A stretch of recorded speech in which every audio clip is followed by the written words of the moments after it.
Hello, everyone, and welcome to another episode of Glenn Travels World, a podcast where I take a look at both inner and outer travels. And today will be a little bit of a special episode for those of you that are privy and aware. Beyonce has released her birth certificate within an art book that she had sold on her website. And many people were very excited about this because now we had a confirmed birth time for her and we were able to do her full chart. There was some birth time that people were using before that would give her either a Libra or a Scorpio rising, but this time is at 9:47 in the evening and it would make her an Aries rising. And a lot of people seem to be skeptical that Beyonce would even release her birth time because, she's Beyonce. And I guess they feel like she would not do that. And in my perspective, I am going to take what we've received and I'm going to choose to believe that she put her real birth certificate with her real birth time because nobody asked her to put her birth certificate in her art book. Like, we're expecting pictures and photos of her. We're not expecting to see her birth certificate. So why would she then go and put it in just to put in a fake time? It's controversial, but I'm going to choose to believe that it is her birth time, and I'm going to use a technique that actually works really well with this birth time and is called Zodiacal Releasing. Zodiacal Releasing is a Hellenistic astrology technique that was documented in the 2nd century by Vedius Valens, who was a Hellenistic astrologer living in Alexandria, Egypt. And it basically times out your whole life and it gives important events. And you can do this for matters of health, matters of career, or matters of relationships.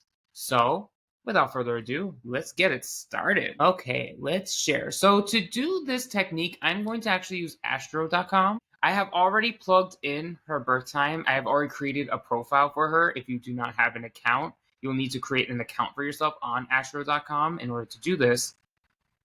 We are going to do the chart drawing style as Hellenistic. So just kind of scroll down there and go to Hellenistic. And we're going to switch the house system to whole signs because in Hellenistic astrology, they use whole signs. It actually simplifies the chart quite a lot. So we're going to press show chart. And here it is, Beyonce, September 4th, 1981. She's a Virgo. And if you're wondering why I keep saying it like that, it's because she says it in a clip that she did during her formation tour. And then the time I am using is 9:47 p.m. That is the time that is put on the birth certificate that is in the art book. And I'm choosing to believe that. A lot of people are saying because she's a Scorpio moon that she wouldn't divulge the information. I am also a Scorpio moon. And from my perspective, I would not divulge false information. If I didn't want to share something, I just wouldn't share it. So that's why my perspective is if she was lying, then why would she even put it there in the first place? To throw people off? We already didn't know her birth time. So why would she give another time to throw people even more off? It just doesn't make any sense to me. We already know her birthday. It's not like we didn't know this lady's birthday at all. Now that's a different topic because I've heard that she even has a different birthday from somebody that I have followed in the past, and that is interesting. That is another thing. So you know what? Whatever. We're going with this one though. We're going with some. We accept this. We love her. Okay. So this is the birth chart that you give when you put in all those things that I did earlier. It might look a little different than a chart that you would expect.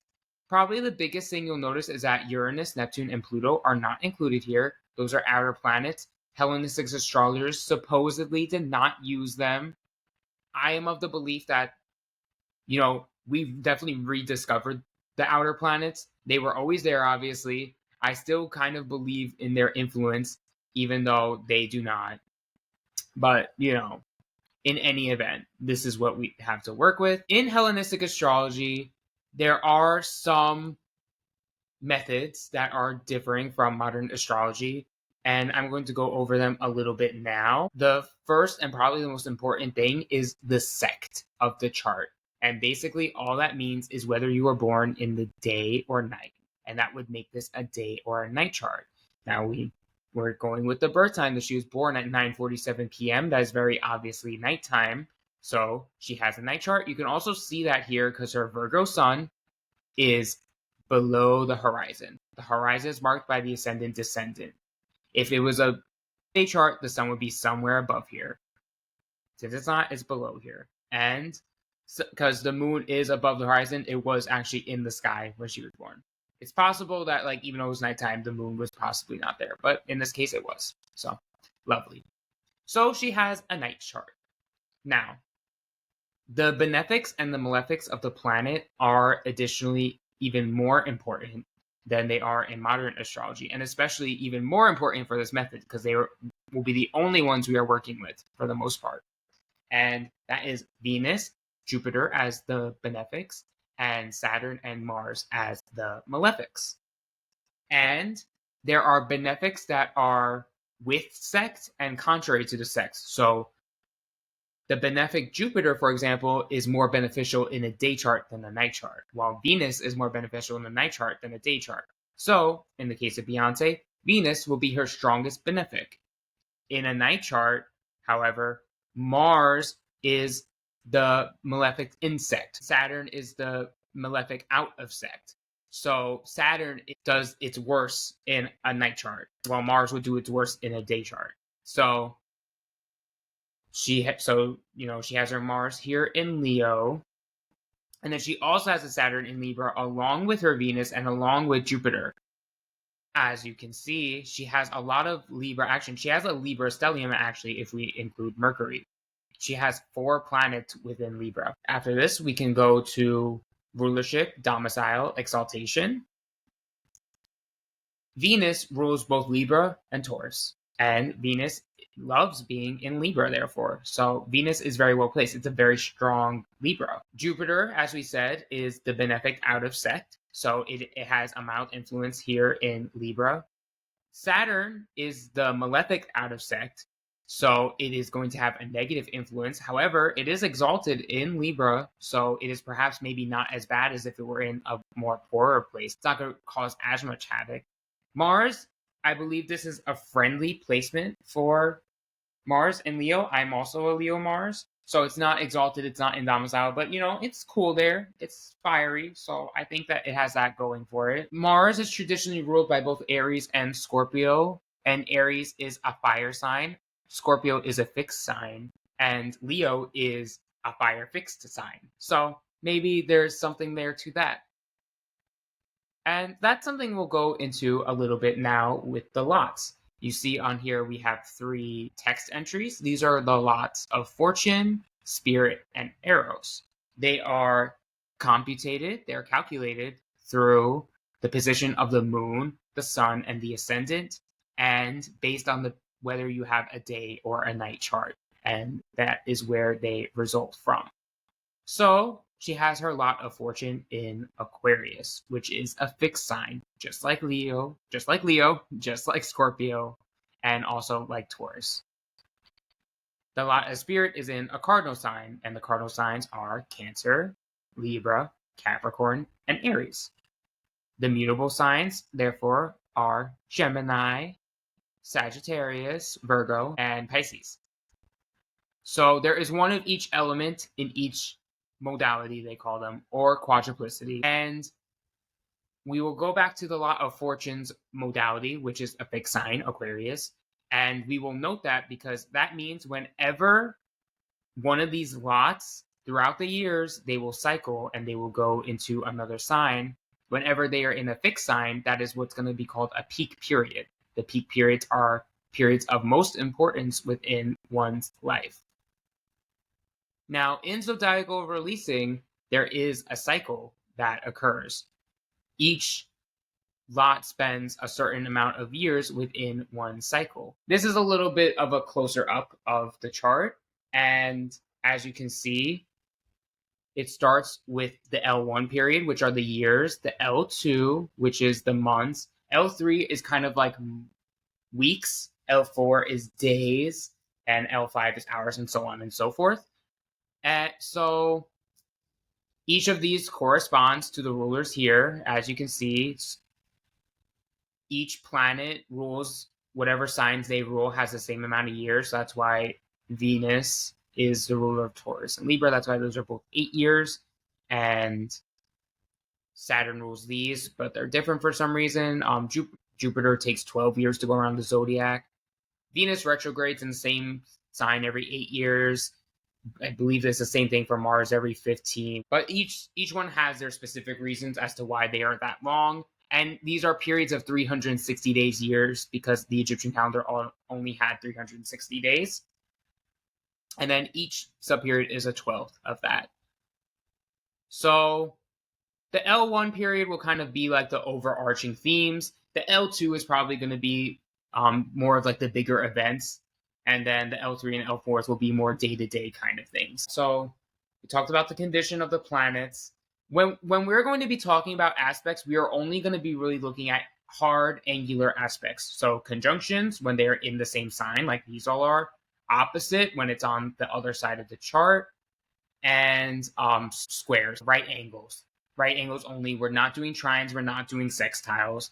In this method, those are not relevant, really. So I will just go to the first one. So she was born September 4th, 1981. We are going to move over to the Lot of Spirit. And the reason we're going to do the Lot of Spirit is because the Lot of Spirit is matters pertaining to the mind or careers. The Lot of Fortune is more matters pertaining to the body and kind of outside circumstances. The Lot of Arrows is matters of love. She starts her life in a 25-year Cancer period. Cancer is 25 years. She has a Lot of Spirit here, and we are releasing from there. The Lot of Arrows doesn't have any. It's not considered an aspect to the Lot of Spirit or anything like that. There's nothing in Aries, but there is. We have the whole action here in Libra. So it is a squaring Cancer, but is providing very positive Venus, not as positive, but still good Jupiter, and the negative exalted Saturn. Mars is not affecting her in this instance. So she is getting energy from all these planets. So in general, I would say that the first 25 years of her life would be very good, very blessed, but also having a tinge of this hardship, just a tinge of it. I think it would be overshadowed by the benefics that are here. I think that is very blessed. That's a very it's ideal, I believe. And even the Saturn is exalted, so it's even in like a better place. So it can even be more constructive in that. We can go through her career and kind of see if this matches up with her commercial peaks of her career. And that's what I'm going to do now. So obviously she was a child, so she wasn't working. Well, obviously she was working. We know that she wanted this for a long time. She started seeming very young, and throughout the years, she met Latavia in 1990, and they joined Girls' Time, which then became Destiny's Child. So that would have been during this period. So this is a Capricorn period. Capricorn is a cardinal sign. And if you remember what I mentioned before, I said that fixed signs were her peak periods. And there is a triplicity there. There's a beginning, middle, and end, with the middle being the peak periods. It's not going to be for everyone that the peak periods will be the fixed signs, because I know that kind of goes like the seasons do. So just know that for her, cardinal signs are representing the beginnings of cycles for her.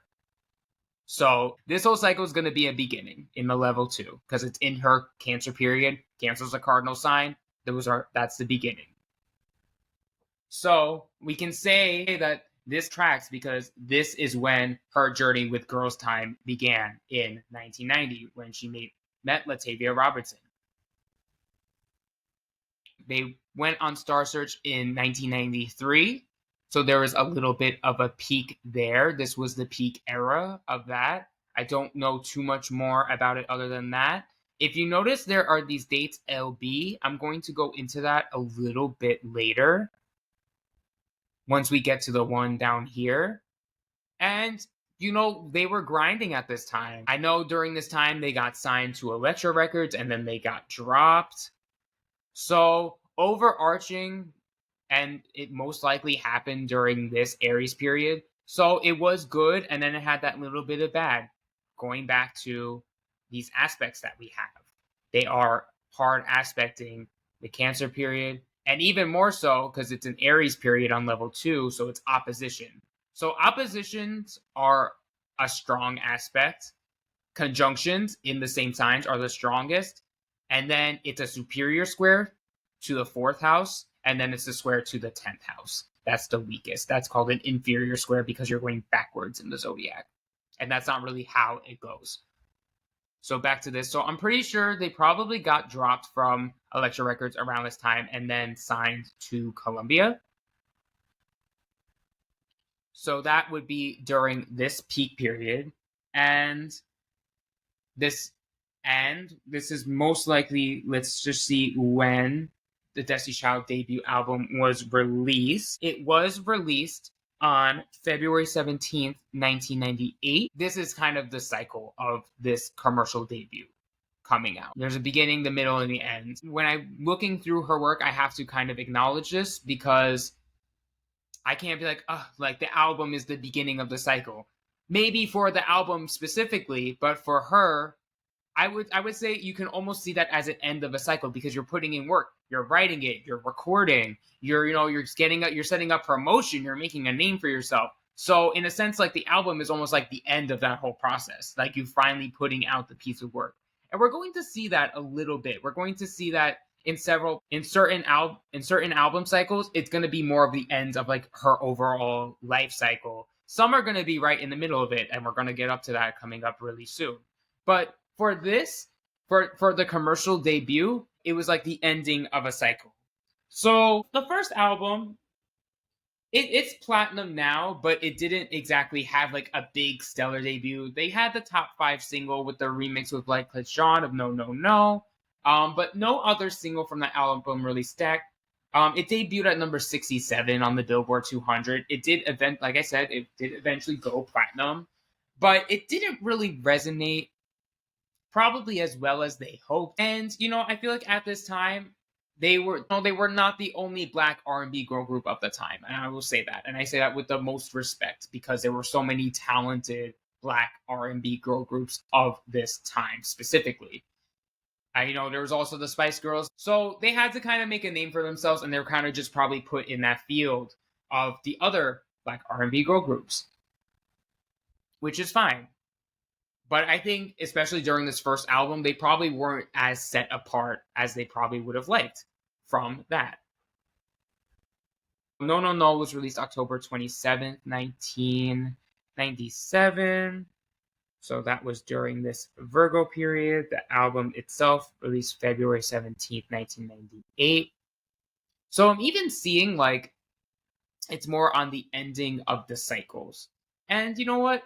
Commercially, let's keep that in mind when we're thinking about commercial success. So they go through this album cycle, but they get pretty soon working on the next album, which was The Writings on the Wall. They probably got started working with that very soon. That was released July 27th, 1999. Now, I told you I would go into this LB thing. This is called The Loosening of the Bonds. This is basically a quantum leap. This is a point in your life where you will have a quantum leap. Who you were before that is not the same person you are after that. Something happens here that was really big and really changes your trajectory. Just in some charts that I've seen, by the way, I learned this technique from Chris Brennan, and it was fascinating. He went through hours and hours of examples, and with this specifically, I know he had Queen Elizabeth II's chart, and she had a loosening of the bonds when she became queen. Like, it's just kind of like those pivotal moments of your life, and in this instance of your career, that things really skyrocket and change for you. And as you can see, like from January 3rd, 1999 to March 23rd, 2001, this was definitely a game changer for her. But keep in mind that it is the beginning of a cycle because it is in Capricorn, which is a cardinal sign. So things are still ramping up from here. And for those of us that know, it definitely did. This was still the ramp up, but this was the catalyst. This was the pivotal moment.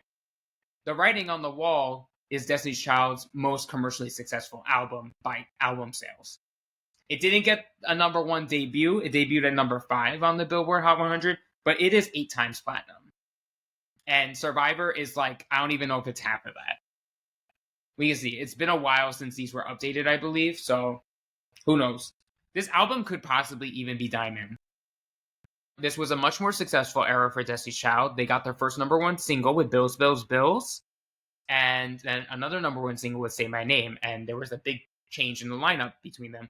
Latavia and Latoya both left, or were kicked out, rather, during this time, by the time all this happened. So this affected Beyonce greatly. These were girls that she was working with for years, and then all of a sudden she's no longer working with them. 2 more other girls come in, and then one of those, took her luggage and left, if she ever got a chance to do that. And then they became a trio with Michelle Williams. So this was a very pivotal time for her and Beyonce and for her career. This was her most commercially successful album up to that point with Destiny's Child, 2 number one singles with Destiny's Child, and also this was around the time, like very soon after this was when Independent Women came out, and that becoming their most successful single. So Independent Women was released August 29th of 2000, and I believe the Charlie's Angels movie was released a little bit around this time too. I'm not sure what specifically happened during this moment, June 14th, 2000 to August 15th, but obviously they were ramping up to release Independent Women, which was then released during this Leo peak period. As I said, all fixed signs represent peak periods, and this is like, of this era, this is like a peak period, like of this in-between era. So even though this is a cardinal sign, it represents the beginning of a cycle, this is like a smaller cycle of, months. And this was like the peak of that time. So, and this is when that single's released, number one for 10 weeks, their most successful single. And they are ramping up to record their 3rd album,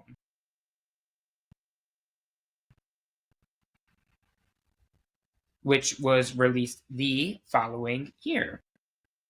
Survivor is now released during this. And now this is a peak period for Beyonce within the L2. It is in the same sign as the Lot of Fortune. So it's a pretty big peak period for her. And it's opposing Mars, so it's also a constructive time for her, but not super negative because Mars is insect. So Aquarius has the longest periods.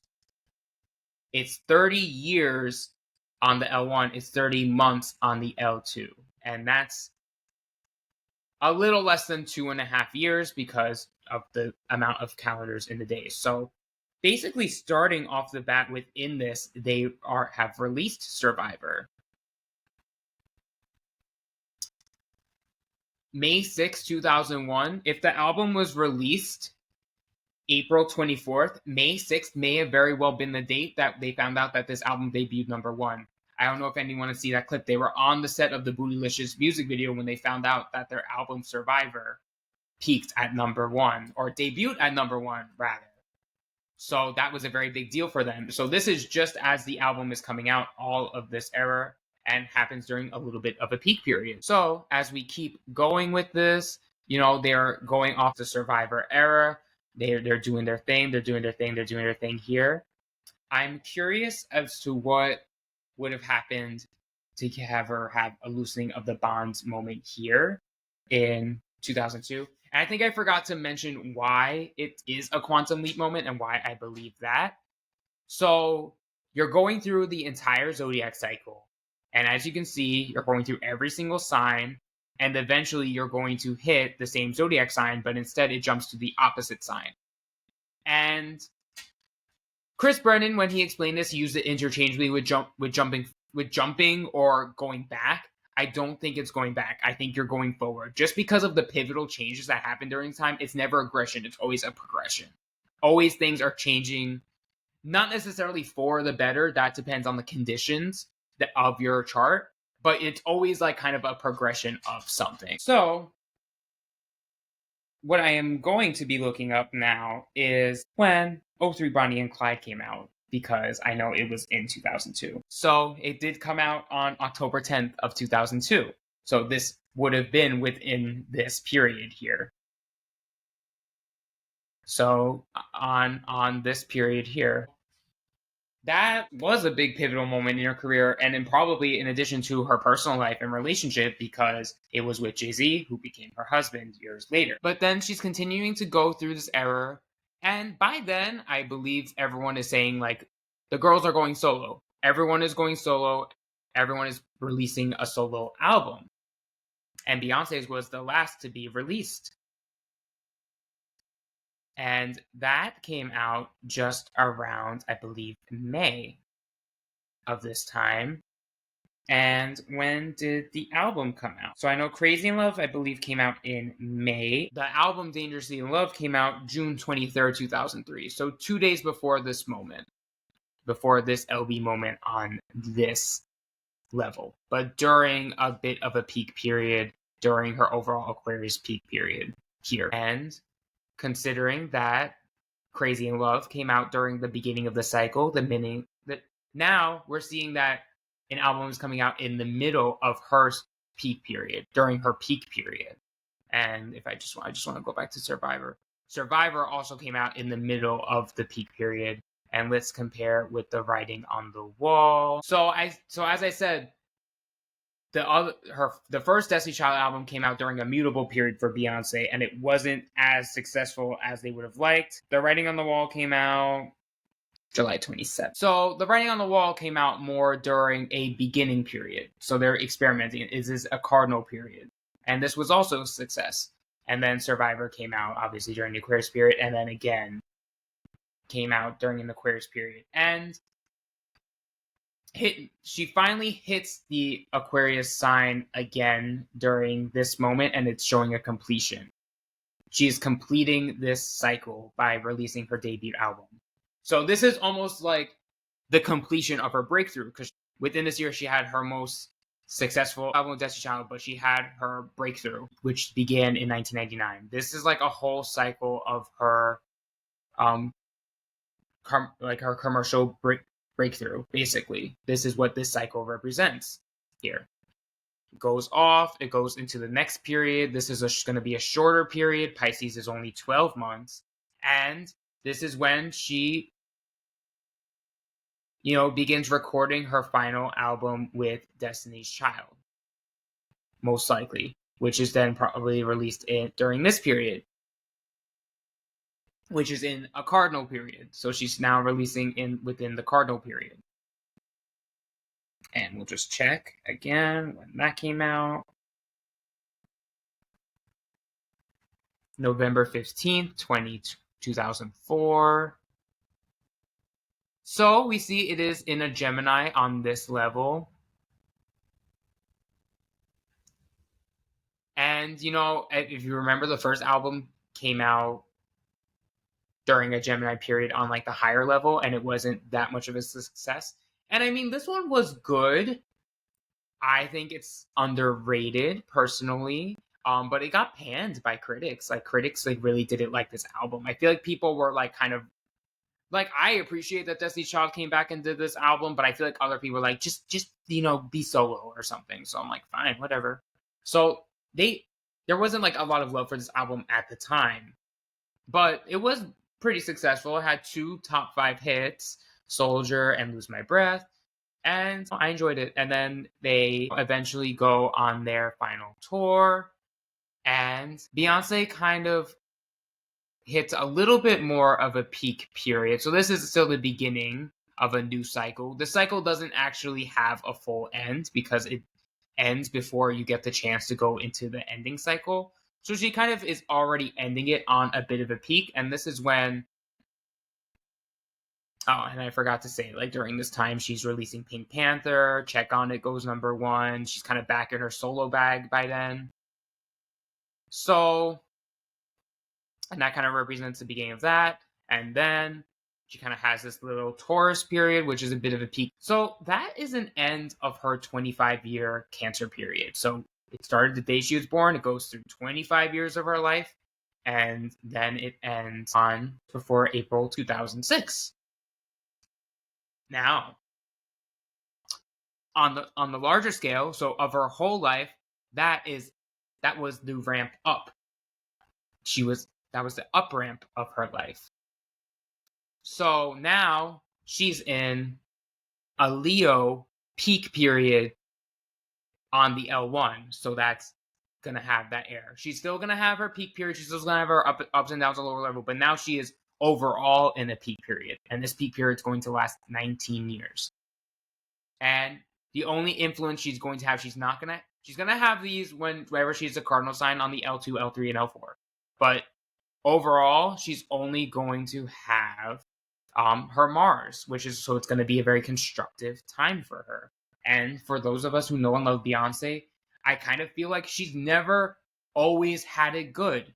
She's great. She has the riches, she has the talent, she has the beauty, like she has all these things, but it's never fully great for her. She's always going to have struggles. We all do, but you can even see it, I feel like, on her. She's had struggles before. She's always being critiqued by everything. She's always under a microscope by several people. So anyway, so she starts off in a peak period, and then she releases B-Day during this time. I remember, Deja Vu coming out sometime during summer 2006. I was like glued to VH1 watching that, trying to dance around, trying to like go on my tippy toes. Baby, I can't go anywhere. Okay. So she's doing that, and she's having a good year. Like, this was a very good year for her. And I mean, it was maybe like slightly not as successful as the debut. Like, I don't think it maybe sold as well, but it was still very successful. So Deja Vu didn't go number one. Like, it wasn't as big of a deal. Like, she still got the number one album. And Check On It was a number one hit, which was added to this album. But Deja Vu didn't go number one, but it was Irreplaceable that went number one. And I think that's still probably her longest running number one hit, if I'm not mistaken, up until this point, 10 weeks, just like Independent Women. So, like, she had hits, she was good, but I think it wasn't as powerful, and I almost want to say that is because she doesn't have this, like, overarching, like, Venus and Jupiter helping. Although, if we can see maybe when Irreplaceable went number one, it was probably during this Capricorn period. I believe that's when that single was released, October 23rd, 2006. So she was still in the end of this, but, when the single started to gain traction was a little bit after that. She released it just around this time. Okay. Dreamgirls was released in 2006 during this time. And what day was it released?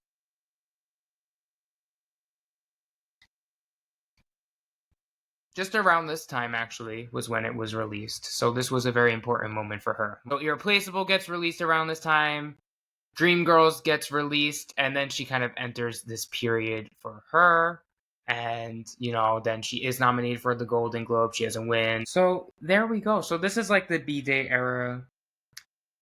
Beautiful Liars released in February 12th. So during this Capricorn period here. So you can kind of see, like, just starting, like, releasing during the cardinal and the fixed periods go better than the mutable periods. And we'll just keep keeping that in consideration as we go on.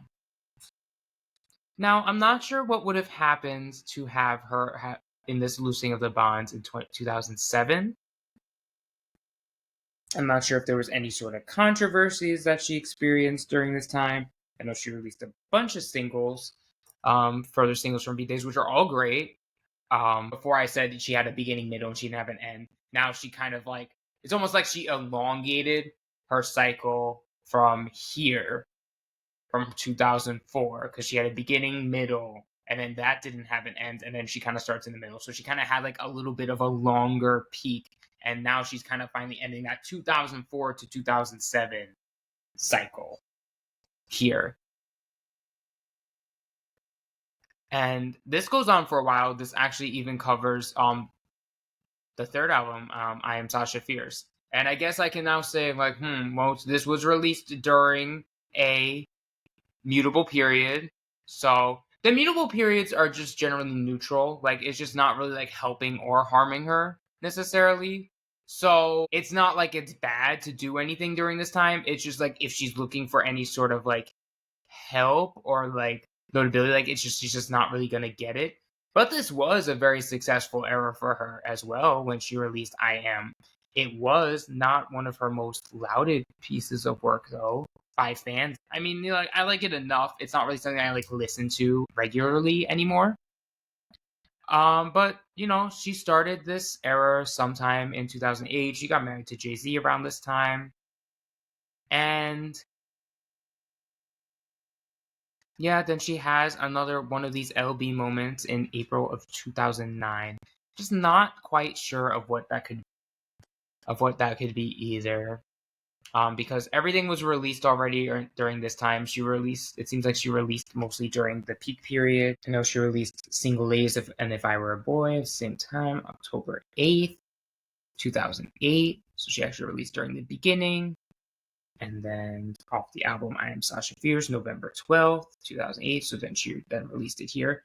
So it's kind of nice. So she released during this Aries ramping up period. She released the album in the peak, and then she kind of, you know, at the end, she's kind of like riding that wave. So because she just released it just before it turns into this Gemini period here. You know, she sung at the inauguration during this time. Maybe she was asked to do that around January 2nd, 2009. She was in the Cadillac Records movie. She continues to release singles from here. But it is kind of like the end of like a little cycle here. She's starting a new one up here.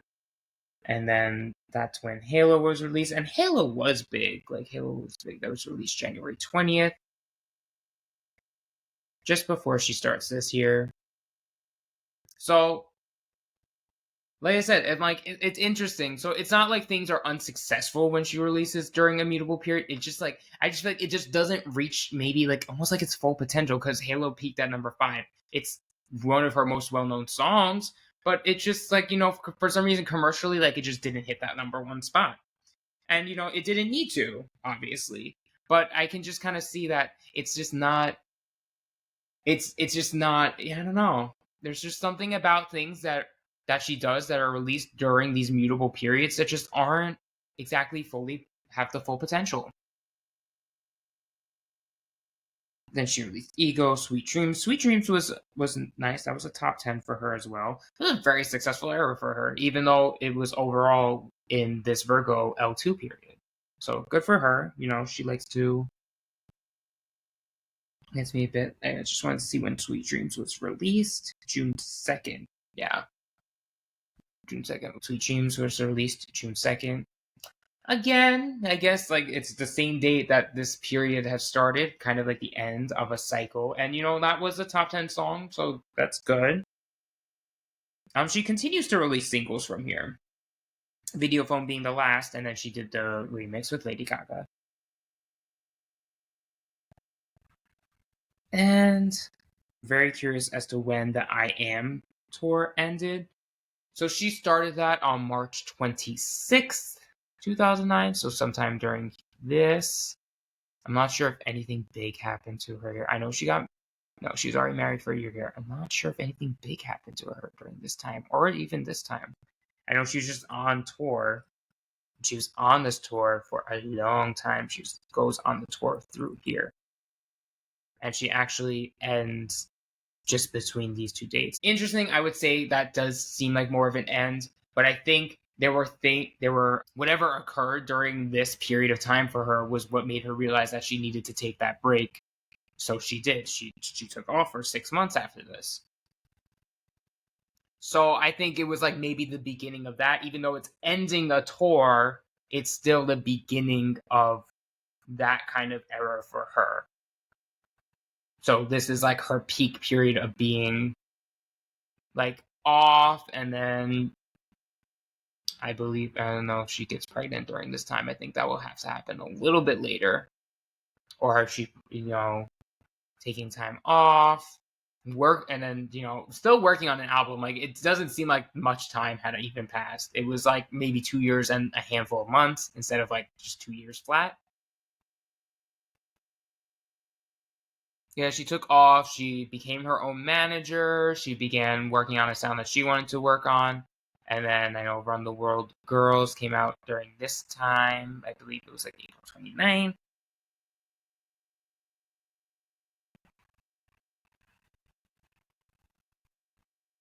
April 21st. Okay, close enough. Yeah, so it's during that peak period, so there's a little bit of notoriety there. For some reason, though, like, astrologically, I feel like all the successes should be there. She's in a Scorpio peak period. She's in a Leo peak period. She's in a Scorpio thing. That. But for some reason, it just didn't. And this is like important. Like, if it's like a pattern like that, like Leo Scorpio, Leo Scorpio, that means like there is something there. I'm not sure if that's when the Billboard Music Award was, when she won the Icon Award. May 22nd. That's when that performance was. So it was kind of closer to here. Still during this period, but happening at that time. And then 4 comes out June 24th. So during the Sagittarius, kind of getting me back with the mutables. I'm telling you, there's something there that it's like whatever happens during these mutable periods, like it's just not fully realized, because 4 was successful, but it wasn't as successful as her other albums, and people kind of saw it as a little bit of a slump. In reality, what happened was the album leaked like a month before it was released, so whoever was going to buy it probably already bought it, and it was a sound that kind of went against the grain of what people were releasing at the time. Still a fabulous album. This album made me a Beyonce fan, actually. It was the first one I listened to in full. And like I just it made me feel so grown almost. Like, I don't know how to explain it.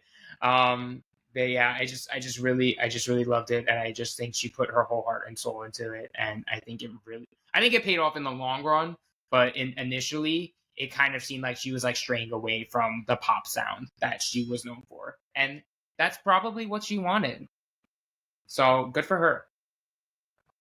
But again, during these mutable periods, she just doesn't really have any positive or negative energy going for her. So it just kind of is. She just kind of has to like rest on the laurels of like what is happening. So she's in this period for a while, the Sagittarius period, and this is when she becomes pregnant and has Blue Ivy, and which is announced during this little Aquarius peak period. During this time, it happened August 20. Damn it! It happened August 28th, 2011. So I believe people may have already known she was pregnant by then. I feel like I kind of like knew she was pregnant, but then she like announced it again. She's like, "Yep, baby." So that was August 28th. So it kind of happened during this Scorpio peak period instead. So that's fine.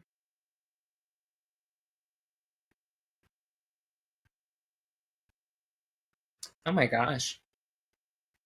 She didn't perform anything between this. That was her last televised performance until Drunken Love at the 2014 Grammys. That's wild. But this was a little bit of an end of a cycle for her, as you can see. This is she's kind of ending that era of like, I needed a break. This was the kind of ending of the 4 cycle of her, like, and it kind of is like her emancipation era, and then, becoming a mother. So all that kind of ends. And then this kind of like is the start of like that, and like I think the impacts of what that had, and then obviously her self-titled era, which does come out during her loosening of the bonds here on December 13th. So okay, well, I see that it is during a, like, on a level 4, it's during a, mutable period. Maybe she should have waited for the Tuesday to make it an even bigger moment. But she did it on Friday, and I feel like that's why it did take some people to catch on a little bit. But in reality, like, it was a still very successful album, like regardless of like when it was released. I think having it during this loosening of the bonds really helped, or signifies that a lot. because it was on this really big scale. And interestingly enough, she is starting like a whole cycle here that started in 2012 and ended in 2018. So it's like a whole 6 year cycle she has going on here. It's very long because this is a 27 month Capricorn period, followed by a 30-month Aquarius period, which would be her peak, and then a 12-month Pisces period. And I think it is like it's the two albums that come out during like this triplicity cycle is and hitting the opposition sign from the L1 peak period really signifies here. So yeah, 2014, she's just, kind of cruising along. I guess I will say about this, like, even though this was obviously a successful album, it was, more successful than four. It didn't have a number one single. Drunk in Love peaked at number two. And I think just because of how it was released, it didn't, like, none of the other songs really, like, were big singles either. I'm trying to think. I don't really think like any of the other singles really hit the top 10, which is fine. They don't need to. It was great. This is my favorite album she released. But maybe that is like a little bit of the tinge for like releasing like during like a mutable sign. Like maybe she just like should not do that. But anyway, she goes through 2014. She's like going off this era. She enters the a little bit of a peak period here during this Aquarius era. She's finishing her tour there. She's kind of riding off that still, and then she during this LB period is when she releases Formation. So and that was a big deal. But the show was February 7th, 2006, and I know she just released the single the day before. I love that story.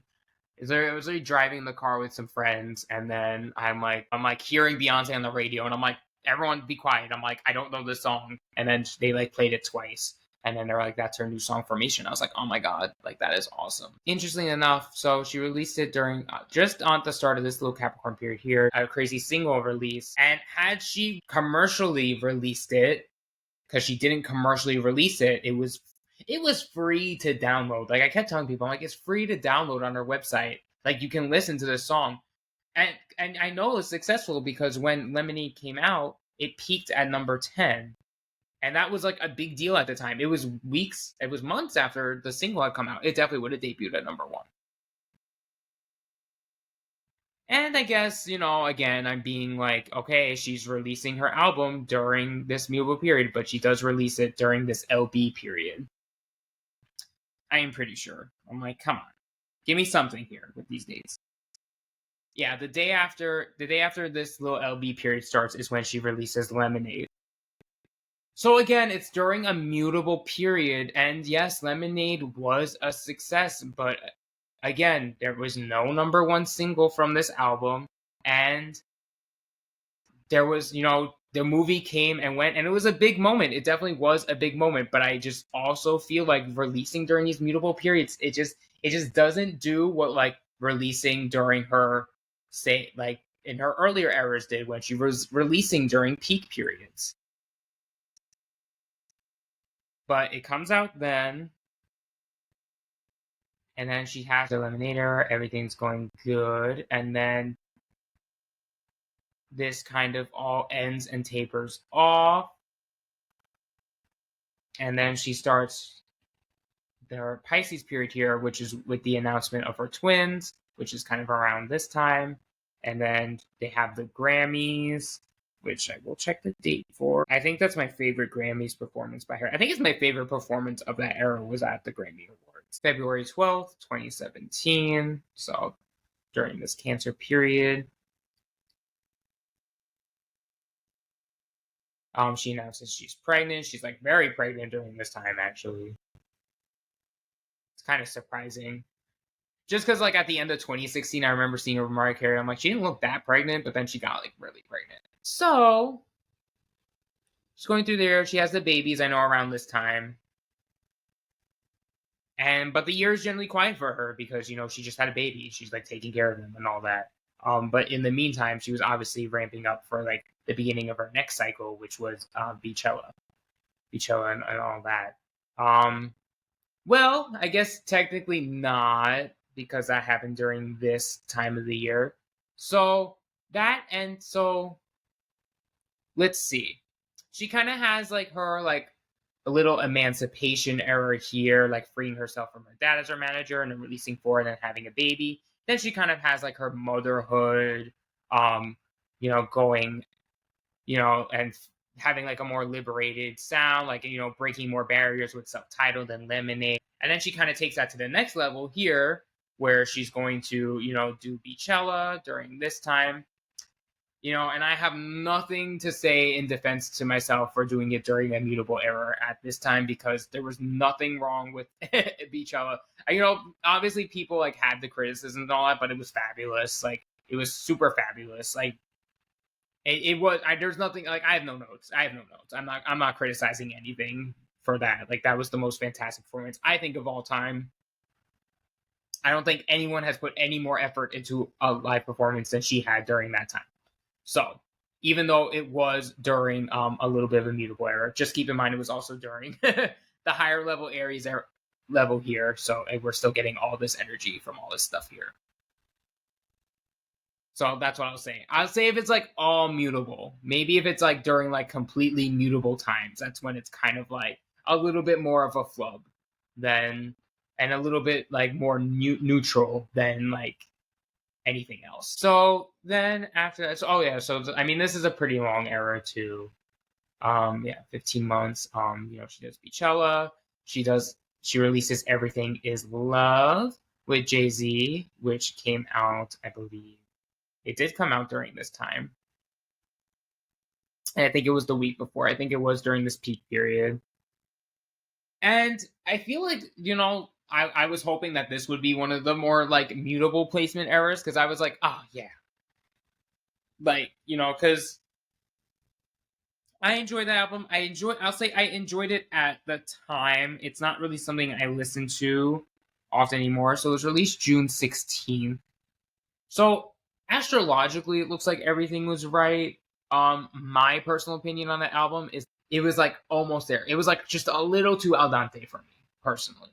I liked it. It was good. I just felt like it just needed like a little more time. Like I could tell it was like almost, it was rushed, but it was like Beyonce and Jay-Z rushed, so it was still good. I think it could have been really big. That's something that people asked for, and I don't know, for some reason it just didn't hit like it should have. And I'm not entirely sure why, because astrologically it looks like everything points to it being good.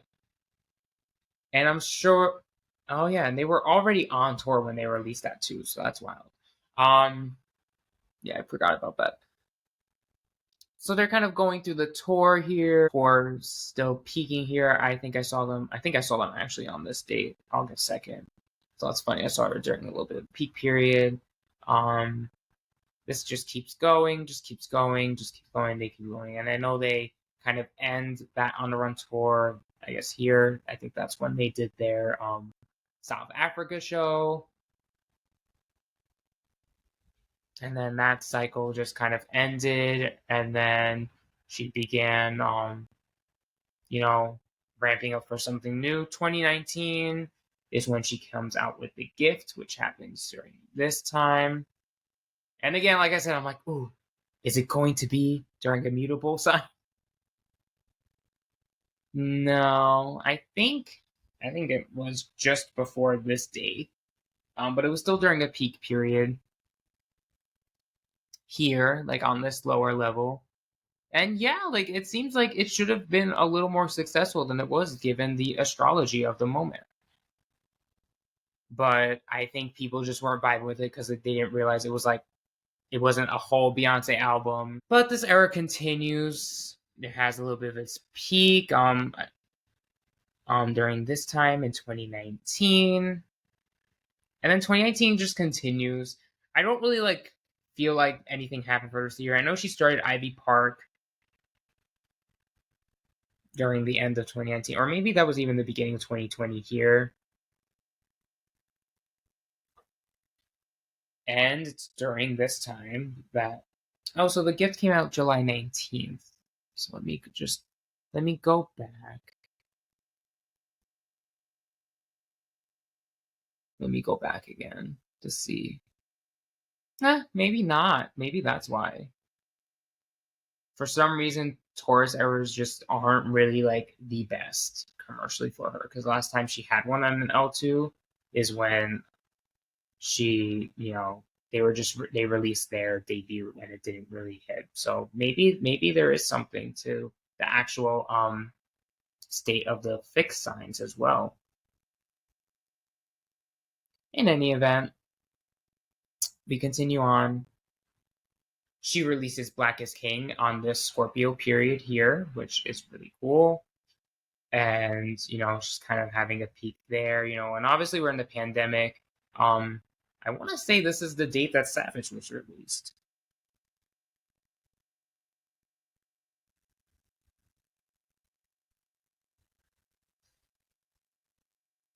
April 29th? Why did I feel like it was earlier? So it happens. So it does happen during this era, but just also during this era's here. So that was good for her. That was her first number one single in what? And she hits a little bit of an LB here. I'm not so sure what that could have been at that time. And then that era ends and it goes into May and the summer. She releases Black Parade around, if she released it on Juneteenth, it was around this time. And then releasing Black is King, which I'm pretty sure was released on this date. I'm not going to check it.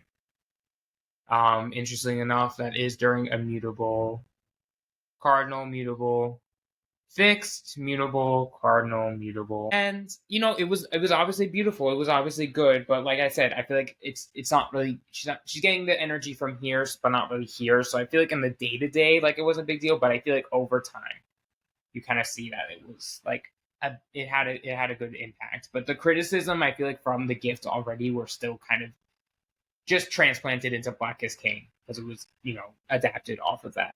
And then that's actually when the Scorpio period starts. She goes on, ends on her birth. She has her last peak period on her birthday. Sagittarius goes through the year. So you're just going through the year.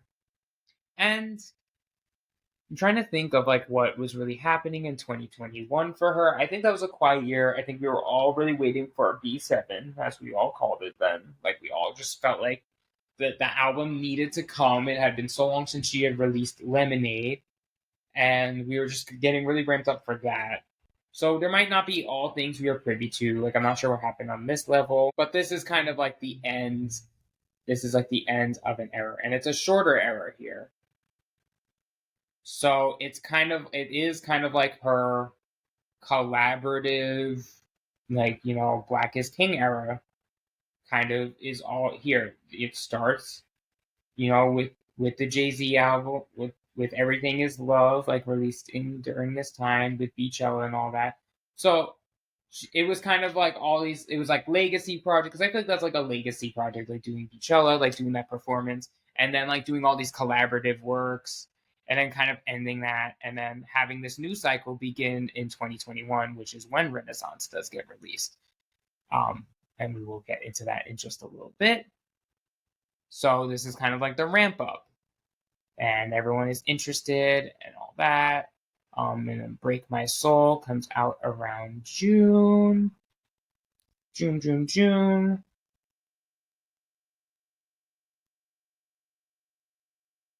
I mean, I know she was not also nominated for an Oscar around this time. So maybe during this, maybe this is like when she was asked to maybe record the song. Maybe she had done that around that time, and then it was released, just later in the year, sometime around here. And then she was nominated. She did the performance around this time, and then Break My Soul came out June 20th. So coming out during a little bit of a peak period for her. And that was her first solo number one single since Single. Break My Soul was released June 20th, 2022. Goes number one, her first solo number one since Single Ladies. And The Renaissance then comes out July 29th, 2022, but the day after she has an LB. So there is a little bit of something there, I think. And then she's going through this era. And I think during this time is when she announces the tour with just one picture. That's all the promo we got. Like all the tickets were being sold during this time. I feel like it was after this. So maybe that's when she decided to start the the rehearsals and all that. But she's going on tour during this time. It goes through to now. Now this is a huge LB for her. Interestingly enough, this is on the level 2 level, and then now we're in the final L2 period. But she's still on tour for Renaissance. She releases the film around this time here. And then a few months after, she releases Cowboy Carter, March 29th, 2024, during this period. All right, and something I wanted to add now that I'm editing this. So, when there is a loosening of the bonds, you notice that this is the second time on the L2 period that you are reaching Aquarius. It was previously reached during this August 12th, 2014 period to January 28th, 2017 period. Now we know this is the time that Beyoncé released Cowboy Carter and her country album, but we also know that during this time, this is when she releases her first country folk song, Lemonade. So it's said that when you have the LB in a certain sign, whenever that sign occurs previously within the cycle, that is actually a preview of what is to come during the LB cycle. So keep that in mind for your own cycles. But I would definitely say that the preview for this LB was when she released Daddy Lessons and she performed at the CMAs, and she was, she didn't feel welcome there because she was a Black woman singing country music at the time when they wrongfully thought that that was like a white people genre, when it's not. Black people pretty much made everything. So that is that was the preview that we got during this era and period.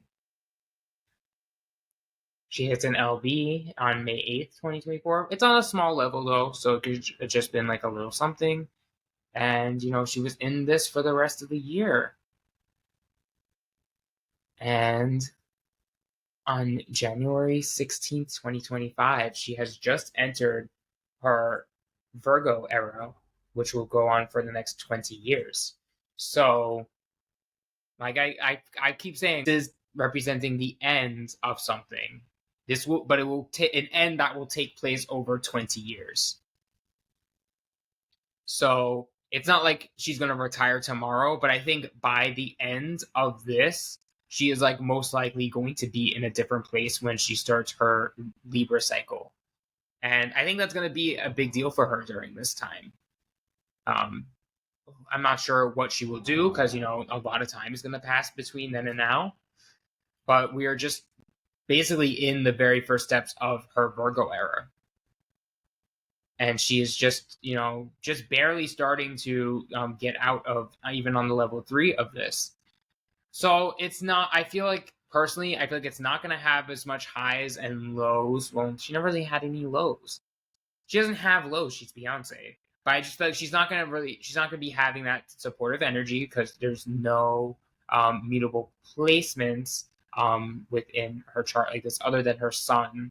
But that's not really I mean, it's good. It's being ruled by the sun, so I think that helps a bit. But in Zodiacal Releasing, that's not really showing anything exactly.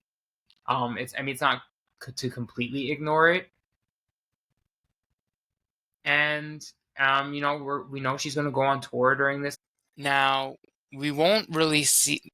Let's see if we can maybe deduce what it will be during this, because I kind of glossed over this in the video. But she's going to have an LB moment June 28th, 2026. And for for those of us who have been paying attention to the release dates of her Act albums, this seems like a very good possibility that this is when Act 3 will be released.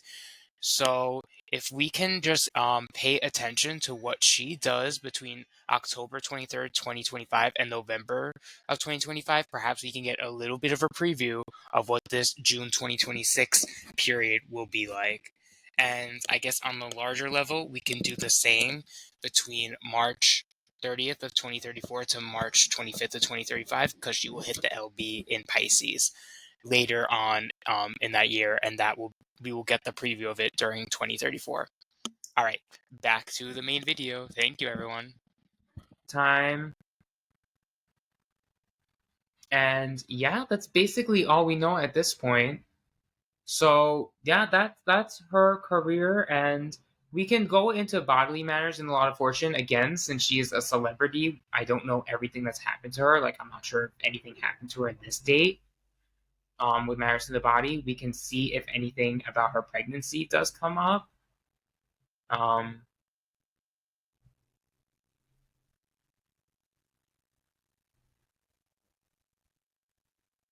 I do feel like this period started probably when she has a baby,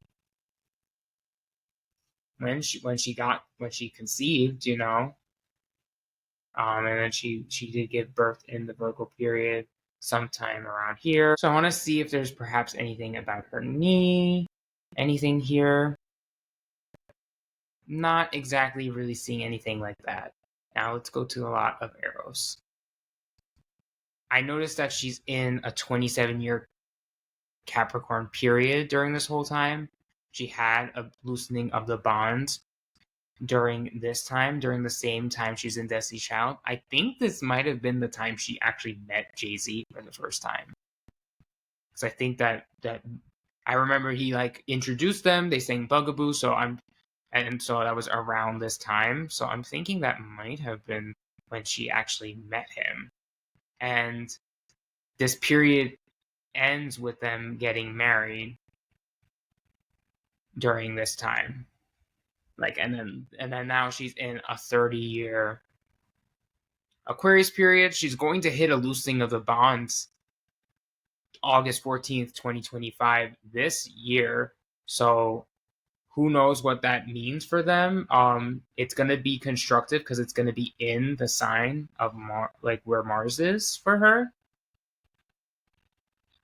So only time will tell, because that's going to be in the near future. So that is definitely something to look out for. And I think that's all we can really decipher right now from here. So I'm going to play a little bit of devil's advocate here, because there is,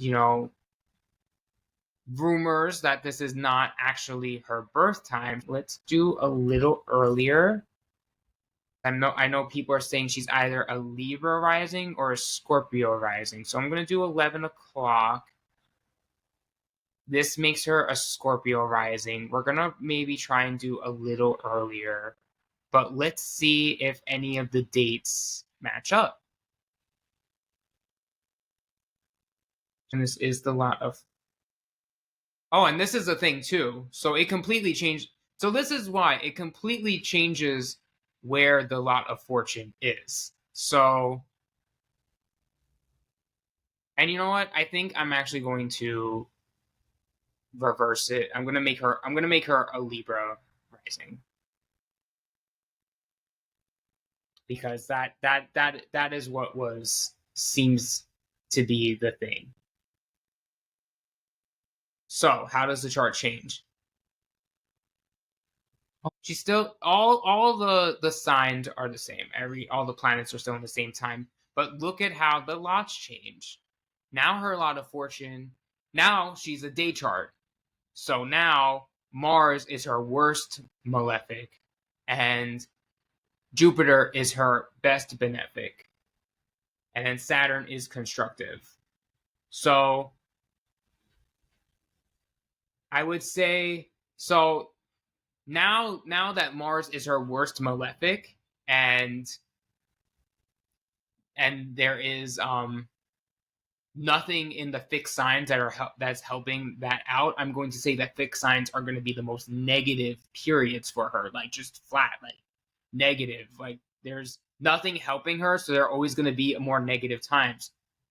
The Libra, we can kind of keep a similar air because Venus isn't as strong as it would be as if it was a night chart, but Jupiter is there and it's stronger, and then Saturn is constructive and it's also still exalted, so we can keep that in mind. But now it's a day chart. Now the lot of fortune is in a cardinal sign, so that means cardinal signs are now peak periods instead of when it was in Aquarius. So cardinal signs are peak periods, and now the lot of spirit is in Leo instead of Cancer. So everything kind of moved over a sign. Yes, because a lot of Eros was in Capricorn and now it's in Sagittarius. So it changes the lots completely. So let's do the lot of fortune real quick because that's kind of fresh on our brains and see if anything changes with that. So notice you have the same loosening of the bonds as we did with a lot of Eros with the birth time that was given in the art book. So if fixed signs are her most negative period, I know she has a miscarriage sometime around here. I would say, did it happen during this 2010 period? If this is indeed the truth. And then when was Blue Ivy born? Blue Ivy wasn't born during this time. She would have been born in the next one. So this would have been a peak period. So that could track. But it would be during this. So that's a little closer to Blue Ivy's birthday, I think, but I think it's actually on this day. So that would be a peak period. So, okay. And let's see the lot of Eros now. So now it's in Sagittarius. So she starts in the Sagittarius period and then has a 27-year Capricorn period after that. We're doing a lot of Eros. We're seeing if we see anything about meeting Jay-Z. She did the song Bonnie and Clyde. No really like big indication about like this 1999 moment. Like she still has all that energy. Having a loosening of the bonds in 2010. I don't know. I don't see why that would happen. Given the timeline, I would expect something to have happened when they got married. Let's see if that happens during a peak period. It does. It would. Because I think they got married April 4th. So at least on this level it's a peak period, and then on this level it's a peak period. So that is something that goes with it. I don't know why she would have this loosening of the bonds though, and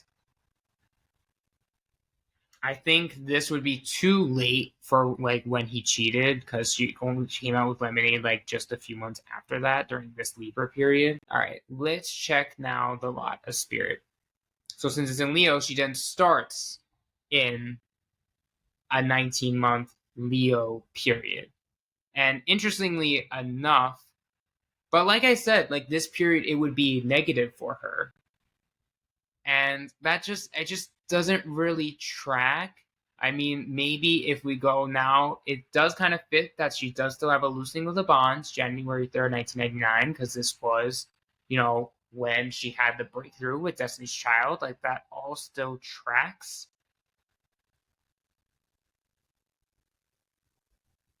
So we can go with that. We can still accept that. Now we're doing July 27th, which would have been this date. And then her having like a little thing here this after. But fixed periods would be very negative for her. So this whole thing, I would say she wouldn't have had a good time. And I guess you can look at it like that because, you could be like, oh, like she finally reached stardom and then she lost like two of her bandmates at this time. So it's still a possible narrative to spin. And then after that, she would hit a 20-year Virgo period. But you're seeing a losing of the bonds here November 5th, 2001. I know the Christmas album probably came out here, if we want to consider that. But you see how there's, and obviously I guess I'm a little, biased. Well, yes, a little biased because I'm choosing to believe the birth time she provided. But I'm not seeing the thread as well as I did with the other album. And granted, I did just randomly choose a time, so it could possibly be that, obviously I didn't choose the right time. But you're all saying she's a Libra rising. And then some of you are saying a Scorpio rising, so maybe I'll do that after. I'll just go through this a little bit and then kind of see what ends up happening afterwards. So our peak periods are cardinal. So, and her most negative periods are fixed periods per this. And then when she goes, it would represent the end of a cycle here. That would begin in 2020, and then she would have this 8-year peak period, and then this would be like the biggest moments of her career. I don't know, y'all. It just doesn't track to me. It just doesn't make sense. Like, I don't know. Who knows? She can have like more commercial like success. I mean, but it just feels like the narrative from her given birth time just makes more sense here. Like I said, I'm obviously a little biased here. I could even say like, oh, Dangerously in Love came out during this time, or did it? Or did it come out a little after that? I know Crazy in Love at least came out of it as a single during that time. June 23rd. So it was out of it. It was out of it, and it was in her most negative period. This would have been her most negative period per this birth time.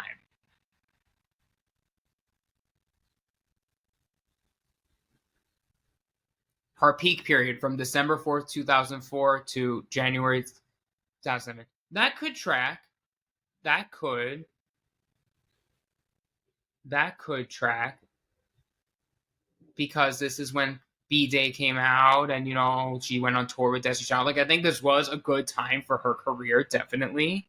I don't know why she would have it during this time. I would expect it. Let's see. And having the album come out during this time, that's fine. And then again, so 2007 to 2009, like this would be considered a negative, challenging period for her per the Zodiacal Releasing, and it's just not giving me that. I'm just not seeing why that would happen during this time. And these loosening of the bond moments don't really appear to really make sense with the trajectory of her career up until this point. Like, it could coincide with some dates here and there, definitely. But I feel like this would be a more challenging time for her overall. Like this like being under here would be challenging for her. Her first 19 years of her life would have been challenging for her if she was born in a day, because Mars would have been the malefic aspect. I'm just gonna skip ahead to see,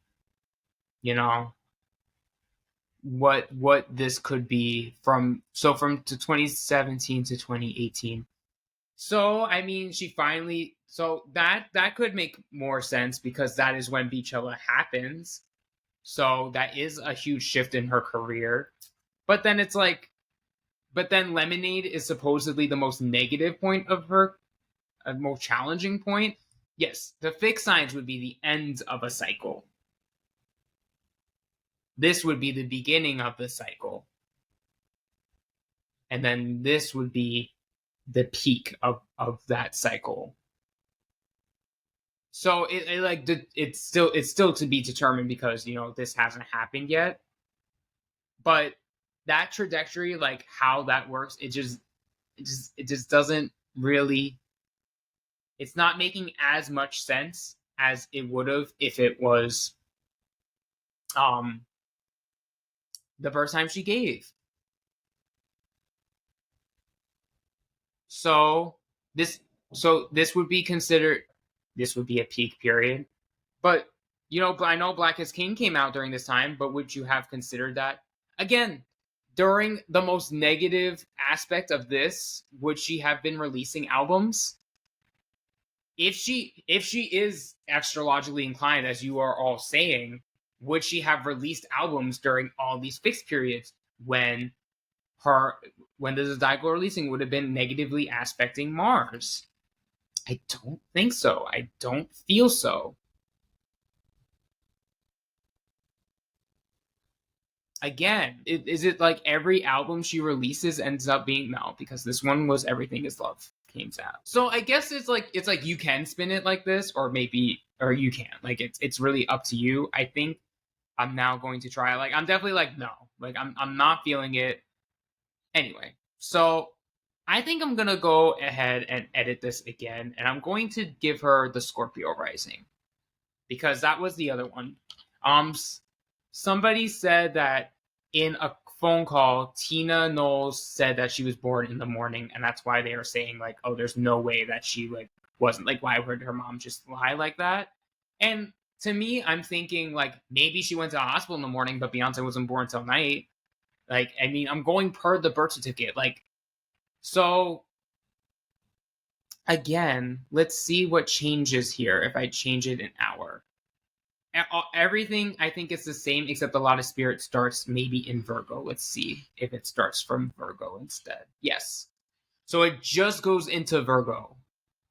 Again, we're not so sure of a specific birth time here, so we're just kind of grasping at straws. But the peak periods will be going with the lot of fortune, which is in cardinal signs. And since she's born in the morning, the most negative ones will be the fixed periods. So she still has that loosening of the bonds. Like that has not changed. Like she has always been having this loosening of the bonds in 1999. Like that always seems to be faded, apparently. But it's a shorter one because it would be in Pisces instead. It makes sense to start a peak period within Libra then, because this is when Destiny's Child became most well known. This is when she releases her album, and then she doesn't release it within this time frame. And she had a movie come out. Like it wasn't, but it wasn't like so bad. But I know she released "Work It Out," and it didn't become as big of a hit as she probably would have hoped. But then look at this Aquarius period. Like this wasn't a negative time for her.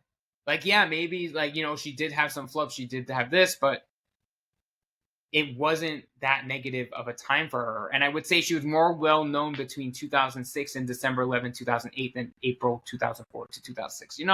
Like this was a peak period for her. She did Destiny's Child, she did the movie. This could have been when Check on It was released. So it's possible. But then look at this Scorpio period. This Scorpio period would be negative for her because Mars would be aspecting it. And then we can look at the state of the ruler, which if we want to go down that road, which is fall, so it does have difficulty. It's just not a difficult period for her. She has had some of her greatest moments of her career during this time.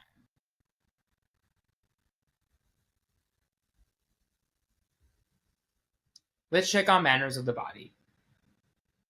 I believe it's the same. So it's the same because we haven't really changed much else. The lot of arrows and the lot of fortune actually stay the same, but the only thing that changes is the lot of spirit. And like I said, I'm like grasping at straws here because I'm not even sure of when that this supposed birth time is that y'all are working with is. So basically, I'm going with the birth time. I am going with the birth time. I am going with the birth time that we see in the birth certificate. I believe the Zodiacal Releasing shows a better, more coherent story that she was born at 9:47 p.m. September 4th, 1981. She's a Virgo. Than the other times. If someone has this other time, I would love to take a look at that and really deduce it. But just from that general window of a Libra or a Scorpio rising, it just doesn't fit the narrative that is her life. And this is why this is such a powerful method, I believe. And, it's good to use it wisely. And I really believe that she trusts us enough to do that. So I really love and appreciate her for sharing her birth time.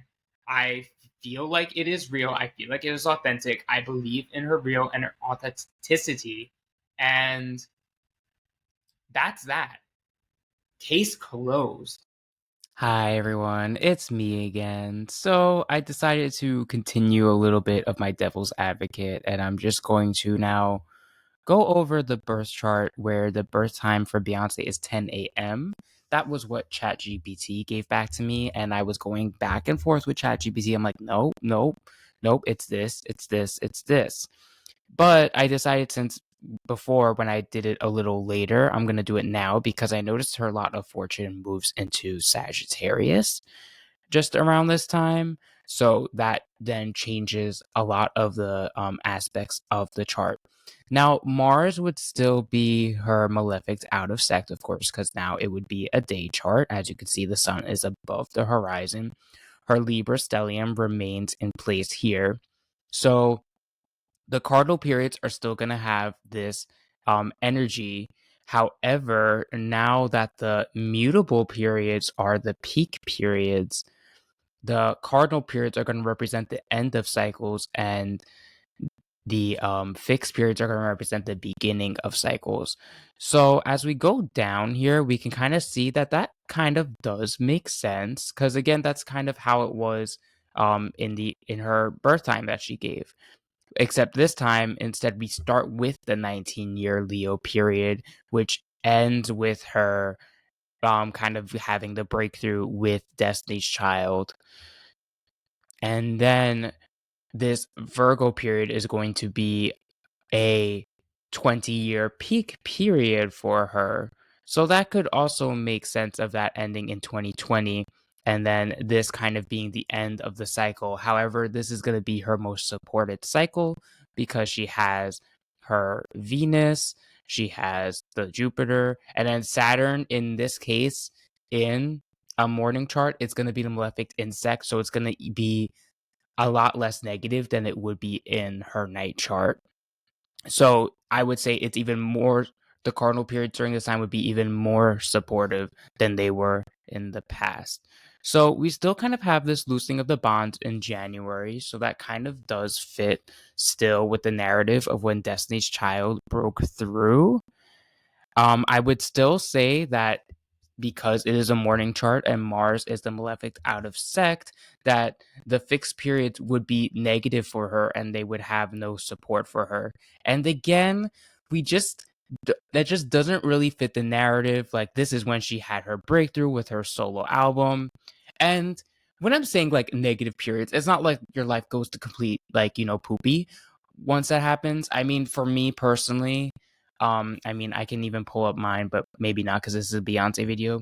Mutable periods are my most negative because my Pisces is in Saturn. I was born at night, and I was in a 20-year Gemini period, for a vast majority of my life, and I wouldn't say like it was like the worst 20 years of my life. I'm kind of very interested because I just recently started a 25-year Cancer period, which is going to be my peak period, and like I mean, I had bad things happen. I mean, my father passed away during that period. But I'm not thinking it was like really like, oh my gosh, like nothing could go wrong. Like a lot of good things also happened. So it's not like it's impossible, but I just feel like given the trajectory of like it's like it but I didn't blow up and become a pop superstar during that time either. So, it's kind of like there's still I still feel like for the trajectory that Beyonce's had in her life, like she would kind of need those support, especially during these fixed periods. And like I said, like these are representing the beginning of cycles for her. And I still just feel like and then the mutables would be the peak period, but this was not exactly like a peak era for Beyonce. And let's check here too. Like, she was well known here, but I would say it would make more sense for her to have the peak during the fixed period because that's when she actually had like a majority of the success. She's still kind of tapering off of like the Dangerously in Love era, of course. And then this is when, and then coming into here, that's when like the Destiny's Childing. And it kind of makes sense that like now that the cardinal periods are the end of cycles, that perhaps like this is when she ended her career with Destiny Child. But then again, this is also during the time that she releases B-Day. So it's like we can't really say for certain whether that makes sense to be the ending or beginning of a cycle, like in those sense of like the album errors. And I'm not, I Am Sasha Fierce kind of comes out during this time. Having the loosening of the bonds over here in the summer of 2008. Like, I know it's a little after this that she starts her error, so I wouldn't like the I Am Sasha Fierce error, so I wouldn't exactly say that. But, like I said in the other video, there are previous things happening, like they're in the career that maybe were happening that were active to her and not to us in the public. And then this is the ending of a cycle. So I would say like the release of 4 is like the end of a cycle, which I don't know if I necessarily agree with that, but kind of having the beginning of motherhood being an era for her, that kind of makes sense. And she still would have a loosening of the bonds around the release of self-titled, so I think that's good, and it is during a peak period. I don't remember if it was during a peak period or not, like a peak period on level 2, and of course a peak period here. It's like it was a peak period no matter what on level 1. I'm not sure if it was a peak period on level 2 as well, but yeah, so that could track. And then that ending the cycle. And then it looks like but then again, it's like this is when Formation was released, so that doesn't really give me ending of a cycle. And I'm not sure what would have happened during this time of year for her to have a loosening of the bonds during this time. It kind of makes sense that the Lemonade era does kind of start here and it is released during this era, but again, it's during a Leo period, and it would have just been because her Mars is in Leo, like it would have been like one of the more negative aspects of the era. So I still feel like, although I like this a little more than like the other times I choose, and definitely not Scorpio rising, I still feel like it doesn't make sense for the chart to be a morning chart. Basically, like I just don't feel like she was born in the morning based upon what like how Mars would act as her malefic out of sect. I think it makes more sense that her in a night chart that Saturn is like the malefic out of sect. So I'm going to just keep with this, but I'm loving the debate. I'm loving like this, but so yeah, this is her real birth chart, everyone, and this is what she gave us in the art book, and I'm just gonna go with that. And another thing, I just wanted to come back and give a little bit of a summary of why I believe that Beyoncé gave the correct birth time, her accurate birth time, rather, in her art book.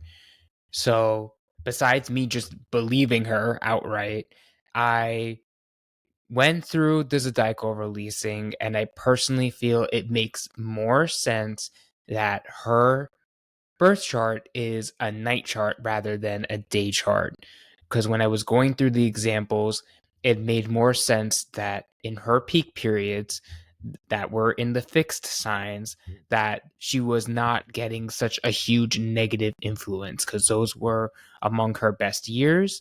And if Mars was the malefic out of the sect, then those years would have been really bad for her. And when I made her a Libra or Scorpio rising, these were going supposedly challenging times for her. And I'm not saying she didn't have any challenges, but I believe that when she has a night chart, that she has that support from her Venus, from her Libra Venus, and also from her Jupiter as well. And then when the fixed periods comes around, it's more of just a constructive force rather than something like overly negative. So that's the main reason why I believe the birth time is accurate, besides just believing her.